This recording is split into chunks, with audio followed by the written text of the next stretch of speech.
Jadi untuk Pak Prabowo ini harus punya falsafah dan falsafah Jawa supaya dia langgeng menjadi raja. Yes, sip. Jadi ini kita dibodohi mentah-mentah. Apa artinya presiden ini ada nggak tahu orang. Makanya adanya kiai dan imam-imam itu tadi, raja itu langsung berhenti, diganti presiden. Nah, presiden itu nanti yang istilahnya yang mengawal, yang mengarahkan ya kiai dengan ini imam-imam itu. Jadi Mbak Bisri, kalau menurut Mbak Bisri sebaiknya Nusantara ini ke depannya bentuknya kerajaan lagi ya? Iya, tidak bisa. Kan sudah saya bilang, kalau raja kalau ngomong itu tidak pernah salah. Iya. Islam itu, isinya alam itu. Isinya alam ya. Bisa mengetahui ini sampai kemana-mana dari kata-kata Islam itu. Lah ini jadikan agama. Sedangkan orang yang beragama itu sendiri nggak tahu agama itu artinya apa. Iya. Dia kan bundeling. Makanya saya bilang itu kayak kentut buntel sarung. Jadi bulat-bulat ke situ aja. Menurut hadis sana begini, menurut hadis ini begini. Ya cuma itu aja dapatnya sampai tua. Yang ada pikiran kita tadi habis di situ aja. Diperas oleh isi-isi. Ya ini buktinya Syekh Subakir numbali tanah Jawa. Iya ya. Jadi kepalanya manusia di tanah Jawa ini diisi penuh dari pikiran-pikiran tadi. Hayat. Nah, ya itulah namanya setan.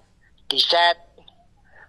Kalau Mbak Bisri nggak di elektronik ya nggak tahu kata-kata setan. Iya. Jadi setan tuh diset gitu Mbak. Iya. Ya.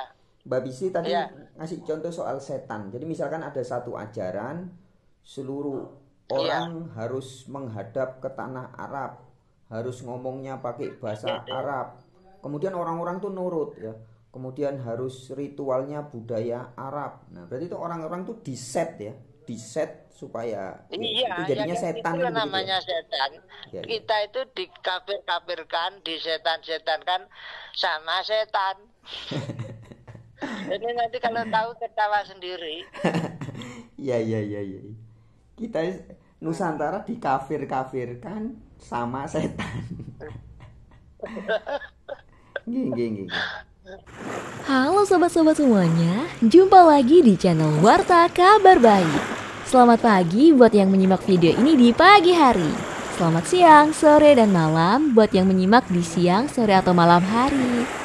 Sobat-sobat, video-video di channel Warta Kabar Baik ini hanya dikhususkan bagi jiwa-jiwa atau orang-orang yang berpikiran terbuka ya. Bagi yang tidak berpikiran terbuka, skip aja deh.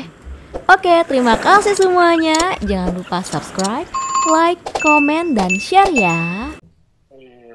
Makanya kemarin saya bilang, ini sudah lama ditanam dalam-dalam. Yang ditanam ini karakter dan ilmu pengetahuan di Nusantara ini ditanam dalam-dalam.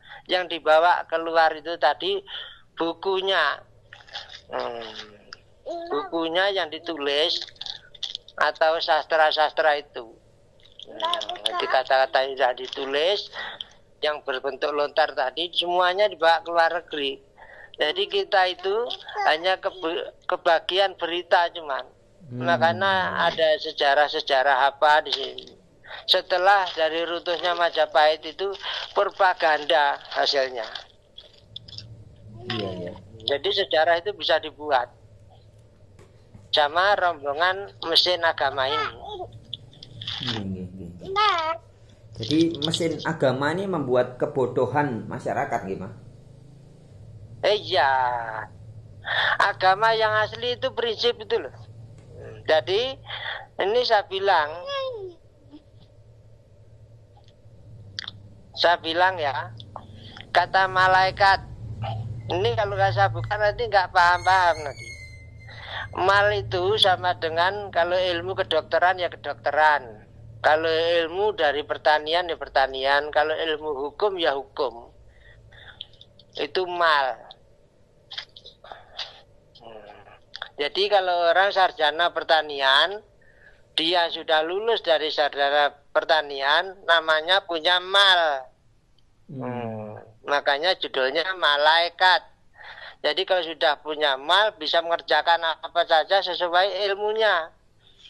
Ini ditipu dengan malaikat ini, Harun ini itu pembodohan yang sangat dalam. Jadi goblok dadak seluruh Nusantara. Iya. Ini tolong perhatikan kata-kata Mbah Bisri. Nanti kalau siapa kemarin ada yang bilang tolong bukukan, kalau bisa Mbah Bisri suruh bukukan. Nggak bisa, Mbah Bisri ini sekolahnya cuma 3 SD. Seberapa pikiran akal Mbah Bisri? Nggak sejauh itu. Tapi siapa yang punya keahlian untuk bisa mengembangkan ilmunya Mbah Bisri, panggil Mbah Bisri. Mbah Bisri siap untuk Nusantara ini. Sip. Supaya bangkitnya Nusantara ini bisa menjadi terkenal dan kita buktikan bahwa nanti menjadi contoh dunia. Peradaban, kita punya modal peradaban loh. Punya modal peradaban. Sopan santun itulah yang menjadi, kalau di cerita ajaran itu namanya Sastro Jendro Hayu Nengrat Pangruating Diyu. Bukan itu dirahasiakan sana-sana. Ini saya kasih tahu terus. Mbah Bisri kalau tempat perguruan itu tidak ada. Mbah Bisri tanya langsung kepada yang berhak. Jadi bukan ngarang cerita. Jadi tentang mahkota Rama apa itu Mbah Bisri penuh bisa jabarkan sampai tuntas. Yang hasilnya namanya mahkota Rama itu ya Mataram, ya mahkota Rama itu sama. Yang aslinya pada akhirnya menjadi negara Rom. Itu kan nggak bisa buka mahkota Rama, nggak ketemu Rom. Sejarah Rom itu seperti apa? Ya nggak tahu sejarah Arab itu seperti apa. Makanya saya membutuhkan siapa intelektual yang betul-betul bisa Mbah Bisri percaya untuk mengembangkan ilmu yang sudah ditanam oleh mesin agama ini bisa dimunculkan kembali. Jadi tidak semudah itu. Yang namanya kumambange watu hitam itu enggak semudah itu. Nampaknya hitam itu berat kadarnya. Jadi perlu Satrio ini Nusantara bangkit. Yang punya kepedulian itu bangkit, jumpai Mbah Bisri supaya cepat masalah ini selesai. Iya. Habis itu kepala negara juga begitu juga. Termasuk untuk Pak Prabowo, hati-hati. Untuk pesan itu siapa tahu nanti ada yang pengikut Pak Prabowo, tolong sampaikan hati-hati. Di dalam negara Nusantara ini ada negara yang kuat berbentuk pasif. Jangan sampai nanti kita terjadi seperti 65 lagi. Jadi gimana Mbak? Di dalam negara Republik Indonesia ada negara lain? Ya ada negara lagi. Terstruktur. Ya. Tapi pasif. Ya. Oh pasif ya. Itu berapa? Ya. Berdasarkan atau ideologinya agama begitu? Iya, ada hubungannya di situ. Makanya dulu ini kan satria Nusantara kalau bisa itu dihabisi total, memang di bumi hanguskan. Tidak boleh ada cerita-cerita tentang Nusantara ini bangkit. Makanya Mbah Bisri nunggu. Orang nunggu itu, orang sabar itu tidak semudah orang bilang sabar ya, enggak. Bukan seperti itu. Jadi Mbah Bisri nunggu, bahasa itu harus ada dulu semua. Makanya Jangka Jayabaya itu dipahami betul-betul. Besok bakal naik zaman. Berarti namanya zaman atau masa itu pasti sesuai dengan masa yang dikatakan. Jadi bahasanya itu sudah ada, makanya bisa dijelaskan. Dan akhirnya jangka itu bisa diterima. Itu masa itu. Dan bahasa Nusantara ini saya kasih tahu, saya jebol sekalian. Jadi yang namanya Semar itu ya Jayabaya itu sendiri. Ya. Nah, Kertanegara yang di Singasari ya Jayabaya itu sendiri. Romo Wijaya ya dia sendiri. Jadi itulah pemamong tanah Jawa. Nah, yang dikatakan rajanya iblis itu.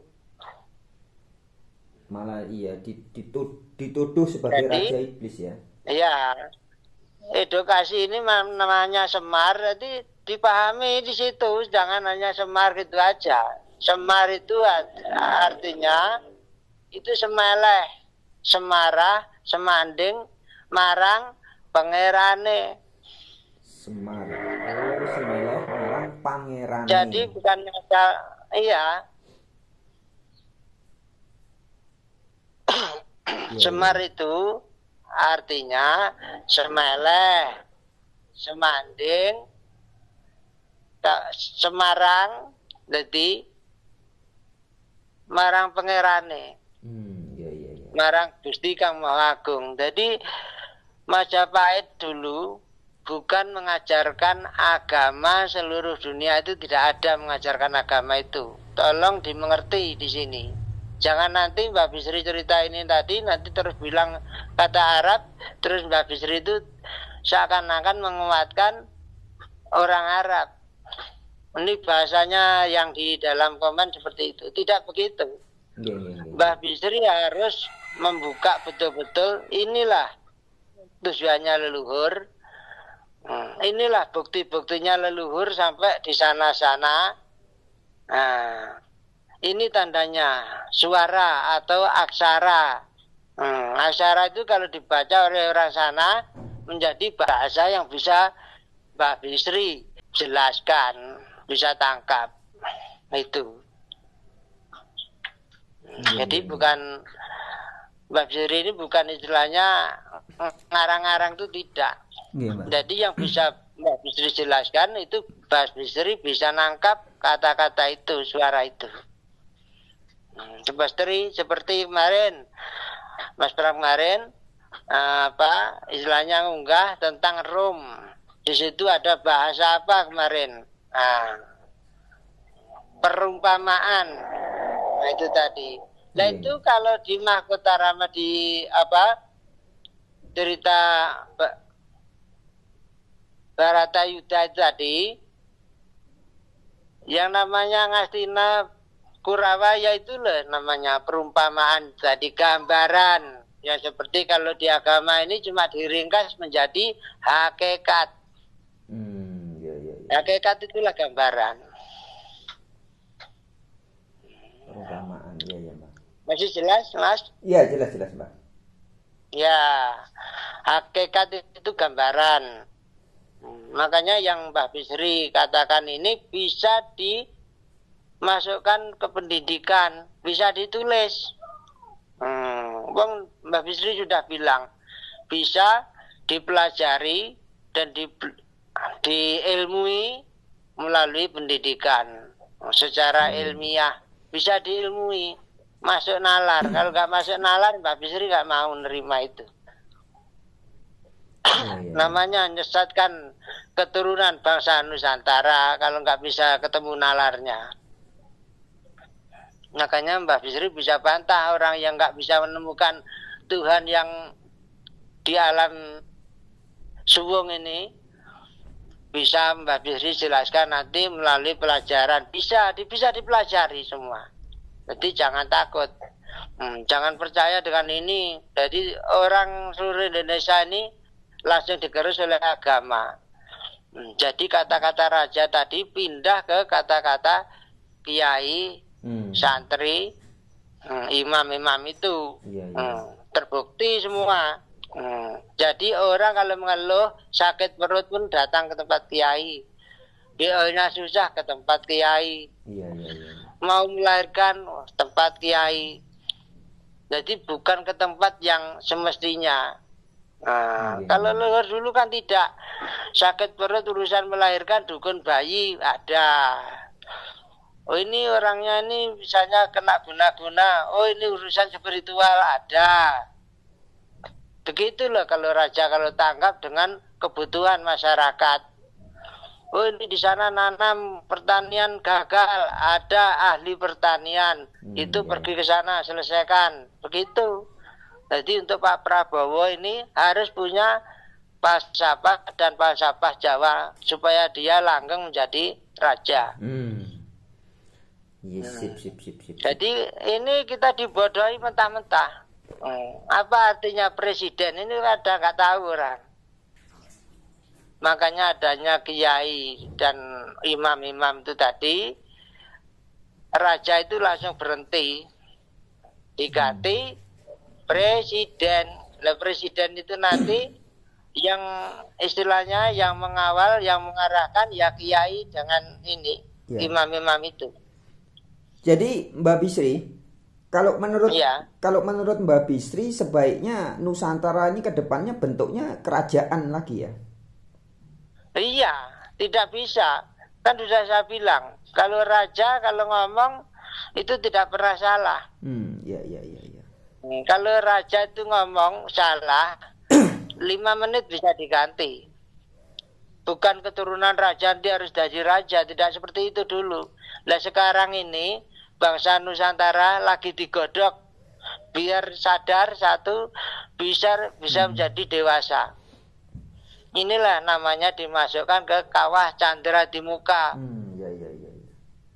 Suasana yang panas di muka-muka kita sendiri yang tidak cocok apa itu harus diterima semua. Iya.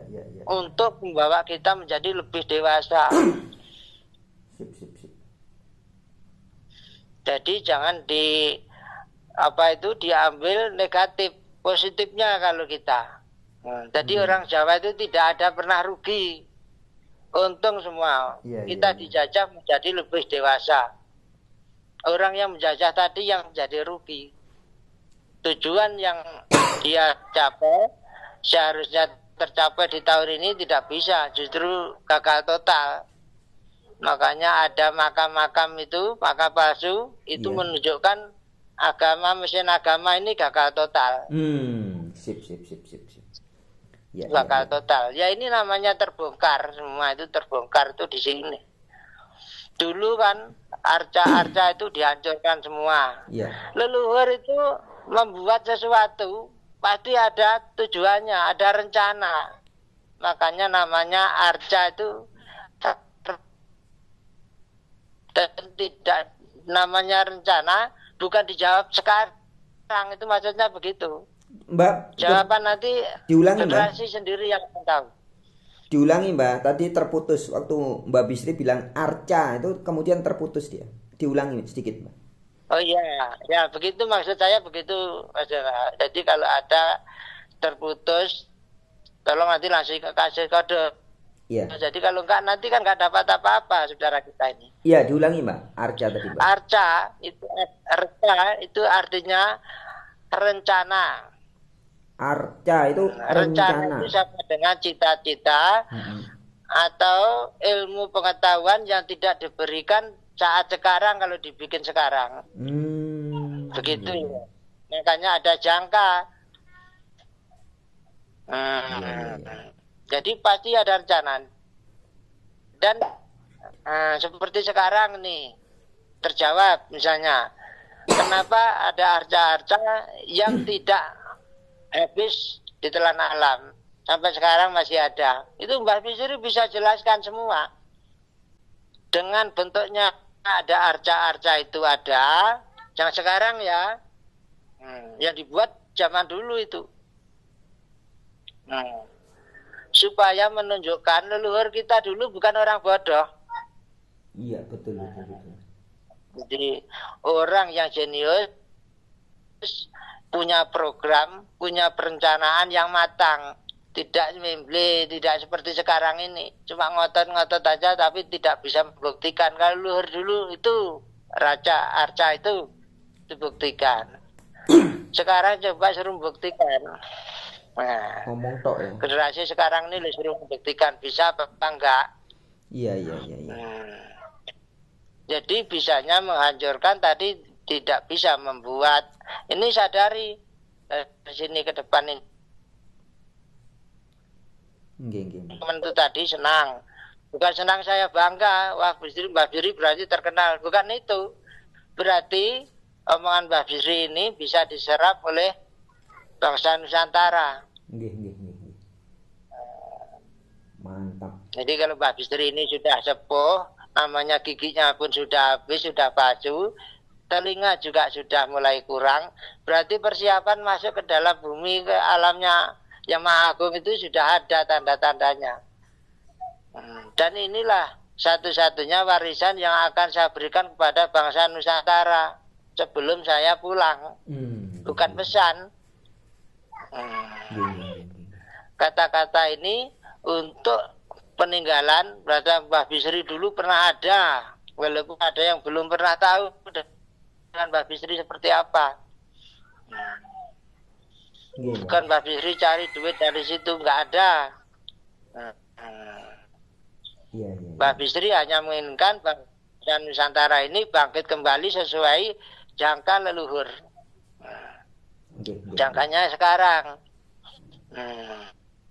Timbul watu hitam, nah, ya sekarang ini watu hitam itu masa, hitam itu isi yang sebenarnya. Isinya teman, hitam itu isinya teman. Jadi jangan bohong kalau berkata apa adanya. Jadi Islam itu makanya saya bilang kemarin bahwa orang seluruh dunia semenjak Islam ini dijadikan agama keblinger. Lah kalau Islam dijadikan agama, akhirnya menjadi pelajaran yang berbeda, yang lain. Anak cucu bangsa Nusantara mau mempelajari arkeolog dari mana? Arkeolog itu belajarnya dari nol itu loh. Islam itu, isinya alam itu. Isinya alam ya. Bisa mengetahui ini sampai kemana-mana dari kata-kata Islam itu. Lah ini jadikan agama. Sedangkan orang yang beragama itu sendiri nggak tahu agama itu artinya apa. Iya. Dia kan bundeling. Makanya saya bilang itu kayak kentut buntel sarung. Jadi bulat-bulat ke situ aja. Menurut hadis sana begini, menurut hadis ini begini. Ya cuma itu aja dapatnya sampai tua. Yang ada pikiran kita tadi habis di situ aja. Diperas oleh isi-isi. Ya ini buktinya Syekh Subakir numbali tanah Jawa. Iya ya. Jadi kepalanya manusia di tanah Jawa ini diisi penuh dari pikiran-pikiran tadi. Iya. Hayat. Nah, ya itulah namanya setan. Diset. Kalau Mbak Bisri nggak di elektronik ya nggak tahu kata-kata setan. Iya. Jadi setan tuh diset gitu, Pak. Iya. Kalau misalnya Mbah Bisri ini kan bilang begini, seluruh Nusantara besok pagi harus mandi semua, jam 9 ngumpul. Orang Nusantara nurut semua sama Mbah Bisri. Berarti orang Nusantara itu setannya Mbah Bisri. Itulah. Setannya, diset di. Iya, paham. Ya ini bahasa ini harus digali juga ini dari bangsa yang sekarang ini, istilahnya generasi muda harus belajar tanggap. Iya. Jadi, bisa tanggap dengan kata-kata Mbah Bisri ini menjadi sinyal bangkitnya bangsa Nusantara. Generasi penerus bangsa ini harus bangkit. Iya. Jadi contohnya gini, Mbak. Halo? Iya. Mbak Bisri tadi ngasih contoh soal setan. Jadi misalkan ada satu ajaran, seluruh orang harus menghadap ke tanah Arab, harus ngomongnya pakai bahasa Arab. Kemudian orang-orang tuh nurut ya. Kemudian harus ritualnya budaya Arab. Nah, berarti itu orang-orang tuh diset ya, diset supaya itu jadinya setan. Itu namanya setan. Ya. Kita itu dikafir-kafirkan, disetan-setankan sama setan. Jadi nanti kalau tahu ketawa sendiri. Iya. Kita Nusantara dikafir-kafirkan sama setan. Gini. Iya, Mbak. Ya. Nah, jadi kafir itu saya kasih tahu. bentuknya kafir itu Sulaiman. Ada yang Daud apa itu ada kemarin bilang. Tapi saya memberitahu ini aja dua ini biar terbuka. Iya, Mas. Kerajaannya namanya Sulaiman. Masyarakatnya namanya kafir. Ini dirumus, jangan terima kafir itu begini, tidak. Ya, harus dengar Mbak Bisri bilang.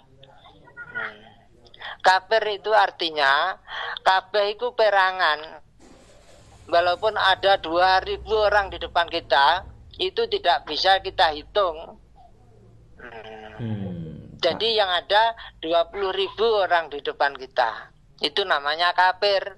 Kabeh itu? Kabeh itu perangan. Perangan itu hitungan itu loh. Yeah. Belum terhitung. Itu kalau bahasanya di matematika begitu. Kabeh itu hitungan gitu ya. Kafir. Ya. Hitungan tapi belum terhitung. Ya. Makanya enggak ketahuan. Nah, kira-kira. Ya, karena intinya nggak ketahuan, nggak bisa diketahui, maka akhirnya di sana diartikan tertutup, kafir, tertutup kan begitu. Iya. Jadi ada orang 2.000 di situ kan tidak dikenali. Pokoknya ada orang 2.000 di lapangan alun-alun gitu loh dia. Tapi tidak tahu siapa namanya, nggak tahu. Tertutup. Dari mana orang itu nggak tahu. Perangan. Orang itu bisa apa juga tidak tahu. Itulah namanya kafir. Jadi jangan nanti orang ini yang nyebarkan agama peret itu. Nggak tahu, nggak bisa jelaskan ini. Makanya Mbak Bisri panas di situ. Minta keterangan langsung ke tempat langsung. Nggak percaya saya dengan yang ini itu nggak percaya. Saya tanya langsung pada yang berhak. Apa betul begini? Tidak, ya inilah. Makanya istrinya di otak Mbak Bisri ini penuh kali. Kalau nggak ada yang mengurangi ya banyak beban. Dengan adanya ini Mbak Bisri sudah katakan bisa diterima. Itu pelong Mbak Bisri. Beban sudah berkurang. Mana itu bisa saya laksanakan dengan sebaik-baiknya. Ya, yang penting kan disampaikan aja Mbak, dikeluarkan. Perkara orang mau menerima atau tidak menerima atau mau apa, biarin aja. Iya, itulah Mbak Bisri begitu prinsipnya. Sip. Makanya saya beritahu di situ kan, kalau yang connect dengan Mbak Bisri itu keuntungan bagi mereka. Yang nggak connect dengan Mbak Bisri nggak ngurus. Itu urusan dia sendiri. Ya, sip Mbak. Itu bahasanya Mbak Bisri seperti itu. Iya. Jadi yang Mbak Bisri ngorek di istilahnya sejarah-sejarah di Arab, itu kok bisa masuk di Al-Quran. Bukan Mbak Bisri itu pelajari Al-Quran, itu tidak. Mbak Bisri mendengarkan orang-orang ceramah itu. Kan baca kitab. Membunyikan ini. Nah, ini kan suara leluhur kita. Tapi kok artinya begini? Ya makanya Mbak Bisri menjelaskan. Iya. Itu kemarin kan baru Al-Ikhlas kan? Ya, malaikat tadi kira-kira sudah paham belum menurut Mas Bram? Ya, jadi malaikat artinya adalah mal itu ya? Iya. Jadi ilmu pengetahuan yang sudah dipegang. Iya, yang sudah dipegang mal. Ya. Sudah kan? Ya, berarti itu udah selesai urusan malaikat kan? Jadi malaikat nongkar-nangkir tuh mal itu tanaman saya Subakir itu malaikat nongkar-nangkir itu. Itu bikinannya saya Subakir ya. Jadi keinginan yang berada di kepala saja nggak bisa dibuktikan, itu hayalan, itu halusinasi. Makanya orang Islam hidupnya keterbelakangan. Niat untuk kerja itu, yang kerja keras itu tidak ada. Yang nggak tahu malah kerja keras untuk sembahyang 5 waktu, malah mengurangi jatah waktu yang ada di dunia ini. Nggak berguna itu. Karena nggak ada tekad, nggak ada mal yang membuat tekad tadi ya. Iya. Padahal kan dititipkan di ayat-ayat itu ada, tapi nggak tahu maksudnya. Makanya seperti siapa Pak Yatna apa kemarin. Nah itu saya langsung connect terus tuh. Pak Supriyatna ya, tentang ayat-ayat yang mutasabiat, ayat perumpamaan, ayat-ayat rum itu, perumpamaan. Iya, itu gambaran-gambaran. Nah inilah jadi bikin keyakinan menjadi agama. Makanya Tuhannya Allah. Iya. Allah, gak jelas jadi. Iya, Tuhannya Allah. Sampai di situ dia nggak bisa kemana-mana. Iya. Jadi bulat aja di kepalanya itu sendiri. Nanti ada siksa kubur, nanti kamu disiksa, nanti di neraka begini. Ya ceritanya itu aja. Dibungkus pakai karung, besok ya keluar lagi, ya itu lagi ceritanya. Iya. Oke Mbak. Kira-kira cukup dulu Mbak. Ini sudah biar nanti ndak hilang, nggak terputus. Nanti nggak cukup. Iya, bisa nanti lanjut di waktu yang lain. Oh ya, boleh juga. Nanti supaya penasaran ini semua, supaya Mbak Bisri nanti dengan adanya penasaran, Mbak Bisri lebih senang. Karena apa? Banyak nanti yang mengambil, menyerap kata-kata Mbak Bisri. Iya. Nah gitu. Ini saya salam dulu sama saudara saya dulu. Nggih. Sugeng Rahayu sedayanipun dumateng sedaya derek kula sak Nuswantara. Selamat dan sejahtera untuk saudaraku semua seluruh Nusantara. Mbak Bisri minta maaf apabila banyak kesalahan dari kata-kata Mbak Bisri. Mbak Bisri hanya mengutarakan, mengangkat sesuai petunjuk. Jadi apabila ada kekurangan dan kesalahan, Mbak Bisri mohon maaf. Saya akhiri, Rahayu. Sagung Dumati. Tapi dulu menyebarkan Islam lewat pedang. Mana Islam menyebarkan Islam lewat pedang? Tunjukkan sama saya mana Islam menyebarkan lewat pedang. Kalau seandainya ada orang Nasrani, Yahudi, semua orang kafir yang mengatakan kepada Anda Islam dikembangkan, diekspansi dengan propaganda, katakan iya. Memang iya. Umat Islam ini dibodohi oleh siapa? Oleh siapa? Oleh ustadznya, oleh kiainya, oleh habibnya, oleh tuan guru, oleh ajengan. Dibodohi. Tapi dulu menyebarkan Islam lewat pedang. Mana Islam menyebarkan Islam lewat pedang? Tunjukkan sama saya mana Islam menyebarkan lewat pedang. Mana Islam menyebarkan Islam lewat pedang? Tunjukkan sama saya mana Islam menyebarkan lewat pedang. Subhanallah, semalam ada yang bertanya pada saya di Kalibata City waktu saya ngisi taklim di sana. Ustadz, bagaimana pendapat Ustadz bila ada orang-orang Nasrani yang mengatakan Islam itu diekspansi dengan pertumpahan darah, dengan jihad?